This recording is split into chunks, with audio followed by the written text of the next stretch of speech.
அதைவிட முக்கியமாக துணைவேந்தர் பொறுப்பிலே இருப்பவர்களுக்கு இது ஒரு தேவையற்ற அழுத்தம் என்கிற ஒரு சூழல் ஏற்பட்டது. முதலமைச்சர் என்ன நினைப்பார், ஆளுநர் அழைப்பை ஏற்று இந்த மாநாட்டில் பங்கேற்றால் என்கிற ஒரு நெருக்கடி துணைவேந்தர்களுக்கு உருவானது. அந்த நெருக்கடியை திட்டமிட்டே உருவாக்கியவர் நம்முடைய ஆளுநர்.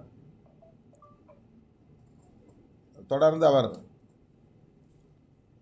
தமிழ்நாடு அரசுக்கு நெருக்கடி தருவதாக எண்ணிக்கொண்டு தமிழ்நாட்டு மக்களுக்கு எதிராக செயல்பட்டு வருகிறார். இன்றைக்கு துணைவேந்தர்கள் அந்த மாநாட்டை, குறிப்பாக அரசு பல்கலைக்கழகங்களை சார்ந்த துணைவேந்தர்கள் அந்த மாநாட்டை புறக்கணித்திருக்கிறார்கள். இது அவருடைய பொறுப்புக்கு அழகல்ல என்பதை விடுதலை சிறுத்தைகள் கட்சி சுட்டிக்காட்டுகிறது.